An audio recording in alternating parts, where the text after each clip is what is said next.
साहेब, बोलो ठाकुरदेव जी की जय। बंदी छोड़ कबीर साहेब जी की जय। बंदी छोड़ गरीबदास जी महाराज की जय। स्वामी रामदेवानंद जी महाराज की जय। बंदी छोड़ सद्गुरु रामपाल जी महाराज की जय। सत साहेब। मुझदास का सभी सनातनी भाइयों को सत साहेब, राम राम। सभी सनातनी भाइयों से इस वीडियो के माध्यम से राम जी की समर्थता के बारे में बताने की कोशिश करूंगा, संत रामपाल जी महाराज के ज्ञान को समझ करके। तो आप विशेष ध्यान से इस पूरी वीडियो को जरूर देखें और इन प्रमाणों को देख करके सही और गलत को ठीक ठीक समझने की कोशिश करें, क्योंकि संत रामपाल जी महाराज ने हमें वो चीज़ दे दी जिससे ये अब अज्ञान जो है पूरी तरह समझ में आने लगा है। जैसे रामचरितमानस में उत्तरकांड में कहा है कागभूषण जी ने कि छूटे मल के मलय के धोए, घृत के पाप कोई बार विरोए। कि जिस प्रकार कीचड़ से कोई अगर कपड़ों को धोना चाहे, कीचड़ कोई छुटाना चाहे तो कीचड़ साफ नहीं होता, और इसी तरह अज्ञान जो हमारे बीच में आज तक फैला रहा, उसी से हम अज्ञान को हल करने की सोचते रहे तो वो हमें ज्ञान प्राप्त नहीं हुआ। जैसे पानी को भिगोने से, पानी को मथने से हमें घी प्राप्त नहीं होता, इसी तरह से हमको इस अज्ञान में भटकते हुए ज्ञान की प्राप्ति नहीं हुई। क्योंकि सभी सदग्रंथों ने ये प्रूफ किया है कि जब तक आपको पूर्ण संत नहीं मिलेगा तब तक हमें ज्ञान की प्राप्ति नहीं हो सकती, और उसके लिए तत्वदर्शी संत का होना परम आवश्यक है हमारे लिए। अब जो विष्णु अवतार हमारे राम जी हैं वो कितने समर्थ हैं, आपको हम उनके बारे में प्रमाण दिखाते हैं। आप देखिए और निर्णय लीजिए कि हमारे राम, जिनको हम भगवान मानते हैं, सभी सनातनी भाई जय श्री राम बोलते हैं, वो हमारे राम कितने समर्थ हैं। उन्होंने अपने पिताजी के पाप कर्म को भी नहीं काट पाया, अपने ऊपर जो बाली का वध करने का पाप लगा था उसको भी नहीं काट सके, वो भी उन्होंने श्री कृष्ण रूप में भोगना पड़ा। तो वो समर्थ परमात्मा कौन है जो कभी पापों से नहीं बनता, और उस परमात्मा में इन्फिनिटी पावर है, सर्वशक्तिमान है वो परमात्मा। वो कबीर देव है, हमारे वेदों में इस चीज का प्रमाण है। आपको हम दिखाते हैं रामचरितमानस से राम जी की समर्थता को। आइए आप देखें प्रमाण, आपको दिखाते हैं। ये रामचरितमानस है, आइए हम आपको ले चलते हैं रामचरितमानस के सुंदरकांड में, दोहा नंबर 43 की पहली चौपाई में, कि ये राम जी कितने समर्थ हैं और इनकी समर्थता का प्रमाण आपको मिलेगा इससे। यहाँ पर राम जी कह रहे हैं कि सन्मुख होय जीव मोय जबहि, जन्म कोटि अग नासै तबहि। ये सुंदरकांड है रामचरितमानस, ये सुंदरकांड, और दोहा नंबर 43 की पहली चौपाई है, जिसका अर्थ है जिसे करोड़ों ब्राह्मणों की हत्या लगी हो, शरण में आने पर मैं उसे भी नहीं त्यागता। जीव ज्यों ही मेरे सन्मुख होता है त्यों ही उसके करोड़ों जन्मों के पाप नष्ट हो जाते हैं। अब इस चीज को देखिए आप यहाँ पर। और फिर राम जी के पिताश्री जो राजा दशरथ थे, उन्होंने श्रवण कुमार का वध किया था, और उस वध का उन्हें पाप लगा था, जो श्रवण कुमार ने श्राप दिया था। श्रवण कुमार के माता पिता ने उन्हें श्राप दिया था कि जिस प्रकार मेरी मृत्यु का कारण मेरे पुत्र का वियोग है, उसी तरह से तुम भी अपने पुत्र के वियोग में अपना शरीर त्यागोगे। तो वो श्राप भी ये नहीं दूर कर पाए अपने पिता का, जबकि पिताश्री तो इनके साथ कितने समय तक रहे थे। और ये कह रहे हैं कि सन्मुख होय जीव मोय जबहि, जन्म कोटि अग नासौ तबहि। तो ये कैसे, वो भगवान कौन है? आइए आपको लेके चलते हैं हम। राम जी के पिताजी उस पाप से मरने के बाद प्रेत योनि में गए, पितृ बने, और पितृ बनने के बाद राम जी ने उनका श्राद्ध निकाला। उसका प्रकरण हम आपको गरुड़ पुराण से दिखाएंगे। उससे पहले हम आपको श्रीमद् भगवद गीता से ये आपको निर्णय करते हैं इस चीज़ का कि गीता ज्ञानदाता ने क्या कहा है श्राद्ध निकालने वालों के लिए, भूतों की पूजा करने वालों के लिए, देवताओं की पूजा करने वालों के लिए। ये श्रीमद् भगवद गीता गीता प्रेस गोरखपुर से प्रकाशित है। इसके संपादक हैं जय दयाल गोविंद का। आपको ले चलते हैं इसके अध्याय नंबर 9 और श्लोक नंबर 25 पर। देखिए, हमारे गुरुजी महाराज संत रामपाल जी महाराज की बड़ी दया रही, जो उनका ज्ञान समझ में आया, ये प्रमाण सहित देखने को मिला और अपने जीवन की रक्षा करने में मैं संलग्न हुआ। नहीं तो पता नहीं कब तक धक्के खाने पड़ते। पीछे ला गया जाऊं था मैं लोक वेद के साथ, और रास्ते में सदगुरु मिले दीपक दे दिया हाथ। आज सदगुरु संत रामपाल जी महाराज की दया से उस तत्व ज्ञान रूपी दीपक की वजह से इसके अंदर वो सारी चीज़ें दिखाई दी। हमारे गीता जी में क्या बताया भगवान ने, देखो। ये अध्याय 9 है, अध्याय 9 श्रीमद् भगवद गीता, और इसका ये रहा श्लोक 25। आप देखेंगे, देवताओं को पूजने वाले देवताओं को प्राप्त होते हैं, पितरों को पूजने वाले पितरों को प्राप्त होते हैं, भूतों को पूजने वाले भूतों को प्राप्त होते हैं, और मेरा पूजन करने वाले भक्त मुझको ही प्राप्त होते हैं। ये नीचे जो इन्होंने लिख दिया है, इसीलिए मेरे भक्तों का पुनर्जन्म नहीं होता, जबकि मूल संस्कृत में इसका कहीं पर भी कोई शब्द लिखा हुआ नहीं। मूल संस्कृत में कुछ नहीं लिखा है, लेकिन इन्होंने मनगढ़ंत अपने आप लिख दिया। इसका कोई यहाँ पर संबंध नहीं है इससे। तो अब देवताओं को पूजने वाले देवताओं को प्राप्त होते हैं, पितरों को पूजने वाले पितरों को प्राप्त होते हैं, भूतों को पूजने वाले भूतों को प्राप्त होते हैं।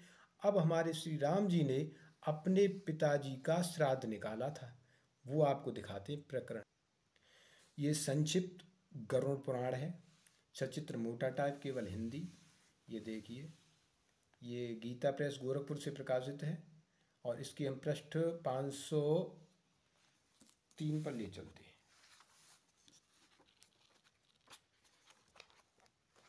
503, ये देखिए।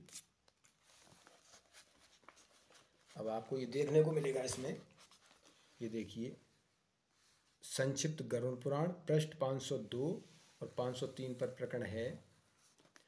गीता ज्ञानदाता कह रहा है पितरों को पूजने वाले पितरों को प्राप्त होते हैं। अब देखिए आप,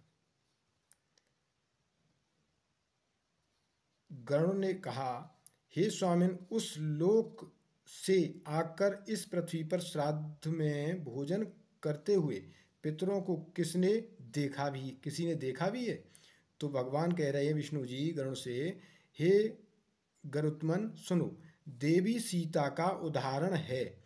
जिस प्रकार सीता ने पुष्कर तीर्थ में अपने ससुर आदि तीन पितरों को श्राद्ध में निमंत्रित ब्राह्मण के शरीर में प्रविष्ट हुआ देखा था, उसको मैं कह रहा हूँ। हे गरुड़, पिता की आज्ञा प्राप्त करके जब श्री राम वन चले गए, तो उसके बाद सीता के साथ श्री राम पुष्कर तीर्थ की यात्रा की तीर्थ में पहुंचकर उन्होंने श्राद्ध करना प्रारंभ किया। जानकी ने एक, ये शॉर्ट में ही बोलूँगा, आप थोड़ा देख सकते हैं, खरीद करके भी पढ़ लेना।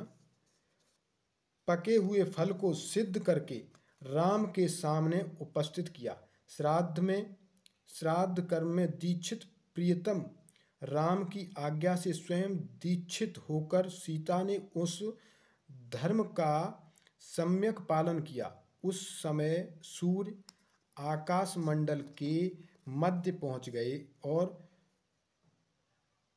कुतुब मुहूर्त दिन का 8वां मुहूर्त आ गया था। श्री राम ने जिन ऋषियों को निमंत्रित किया था वे सभी वहां पर आ गए थे। आए हुए उन ऋषियों को देखकर विदेह राज की पुत्री जानकी राम की आज्ञा से अन्न परोसने के लिए वहां आईं, किंतु ब्राह्मण के बीच जाकर वे तुरंत वहां से दूर चली गईं और लताओं के मध्य छिपकर बैठ गईं। सीता एकांत में छिप गई हैं। इस बात को जानकर श्री राम ने यह विचार किया कि ब्राह्मणों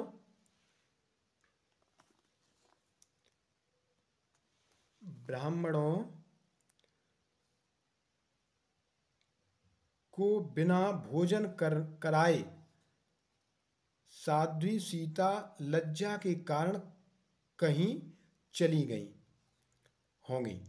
पहले मैं इन ब्राह्मणों को भोजन करा लूं, फिर उनका अन्वेषण करूंगा, अर्थात फिर उनकी खोज करूंगा।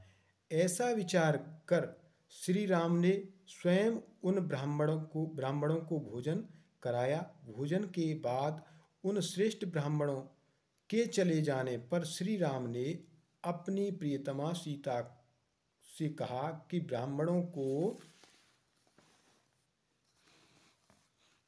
देखकर तुम लताओं की ओट में क्यों छिप गई हो तनवंगी?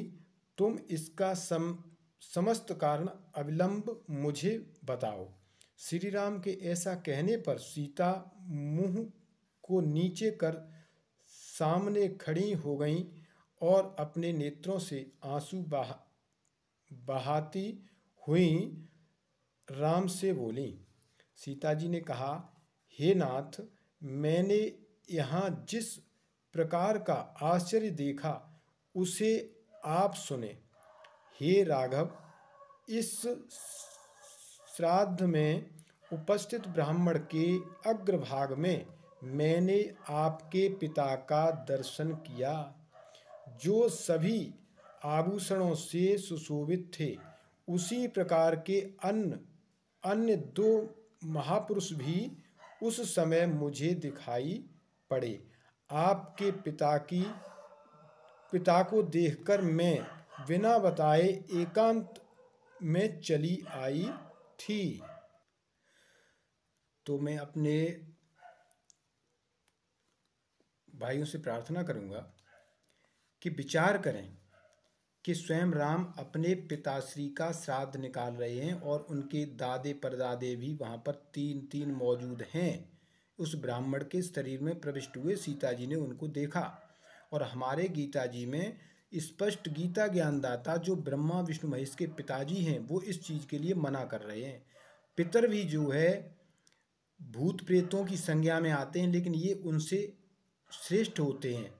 पितृ जो होते हैं वो इनसे बड़े प्रेत होते हैं, प्रेतों से थोड़ा इनका वर्चस्व ज़्यादा होता है। ये अपने घर वालों को ही परेशान करते हैं। अब आपको प्रेतों की कहानी सुनाते हैं, ये गरुड़ पुराण से ही है। हमारे भाई बहन जो भी भूत पूजा कर रहे हैं, भक्तों के यहाँ चक्कर काटते हैं और भूत पूजा कराते हैं, वो कि वहाँ जल चढ़ा देना, पीपल पे ये कर देना, वो कर देना, तो उसमें जो अभी गीता जी में देखा था आपने कि भूतों को पूजने वाले भूत बनते हैं। तो विचार करना है आपको। ये देखिए, एक प्रेत की वार्ता है।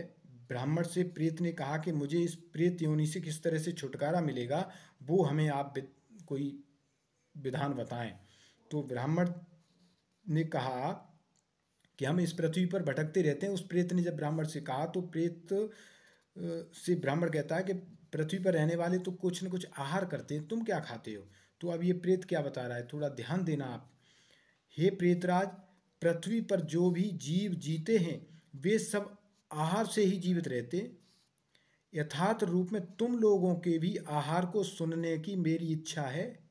अर्थात ये ब्राह्मण प्रेत से कह रहा है कि तुम लोग क्या खाते हो, भूत प्रेत जो हैं वो इस पृथ्वी पर रहते हैं तो क्या खाते हैं, मुझे तुम्हारे आहार को सुनने की इच्छा है। तो प्रेतों ने कहा, हे द्विजराज, यदि आपकी श्रद्धा हमारे आहार को जानने की है तो सावधान होकर के आप सुने।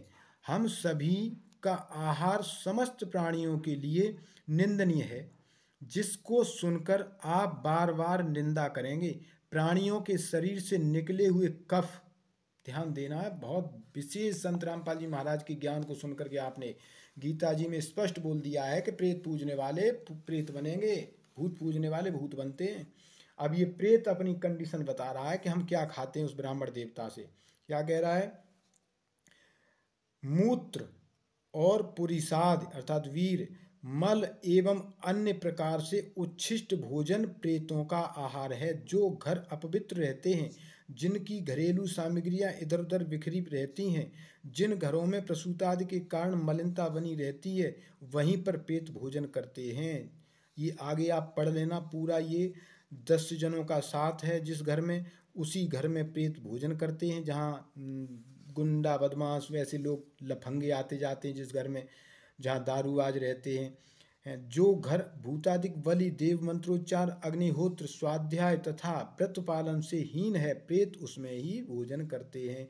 जो घर लज्जा एवं मर्यादा से रहित है, जिसका स्वामी स्त्री से जीत लिया गया है, अर्थात जिस घर में स्त्री की चलती है, जहाँ माता पिता और गुरुजनों की पूजा नहीं होती है, प्रेत वहाँ ही भोजन करते हैं। जिस घर में नित्य लोभ, क्रोध, निद्रा, शोक, भय, मद, आलस्य तथा कलह ये सब दुर्गुण विद्यमान रहते हैं, वहाँ प्रेत भोजन करते हैं। हे दृढ़व्रत तपोनिध विप्रदेव, हम सब इस प्रेत भाव से दुखित हैं। जिससे प्रेत योनि प्राप्त न हो वह हमें बताएं। प्राणी की नित्य मृत्यु हो वह अच्छा है, पर उसे कभी भी प्रेत योनि न प्राप्त हो। तो ये बहुत ही विचार करने वाली चीज़ है। ये प्रेत भी इस चीज़ को लेकर के दुखी होते हैं। जब ये मनुष्य शरीर में रहते हैं तो ये क्यों बने? गीता ज्ञानदाता ने कहा है कि भूत पूजने वाले भूत बनते हैं, पितरों को पूजने वाले पितृ बनते हैं, देवताओं को पूजने वाले देवताओं के लोक में जाते हैं, उनके नौकर बनते हैं, देवताओं के पास चले जाते हैं, मेरी भक्ति करने वाले मेरे पास आ जाते हैं। आगे कहा कि जो सनातन परमात्मा की भक्ति करते हैं वो शरीर छोड़ने के बाद उसी के पास चले जाते हैं, जहाँ जाने के बाद कभी लौटकर संसार में नहीं आते, उनका पूर्ण मोक्ष हो जाता है। तो आज वो भक्ति संत रामपाल जी महाराज बता रहे हैं, उनके ज्ञान को समझिए आप। काटे बंधन विपत में कठिन कियो संग्राम, चीन और नर प्राणियां गरुण बढ़ुक राम। कि थोड़ा विवेक से काम ले लो कि जिस राम को तुम समर्थ मान रहे हो, उस राम के बंधनों को गरुण ने काटा था, और तुम अपने कर्म बंधनों को कटवाना चाहते हो। काल भगवान के पुत्र थे और राम रूप में यहाँ आकर के राम नाम रखवाया था काल भगवान ने उनका। तो यहाँ कबीर जी ने कहा है कि काटे बंधन विपत में कठिन कियो संग्राम, चीन और नर प्राणियां गरुण बढ़ुक राम। अतः आपसे विनम्र निवेदन है सभी से, इस सनातन धर्म का पुनरुत्थान हो रहा है तो आप ज्यादा से ज्यादा संत रामपाल जी महाराज के सत्संग को सुने और तुलनात्मक अध्ययन करें, निष्पक्ष होकर के।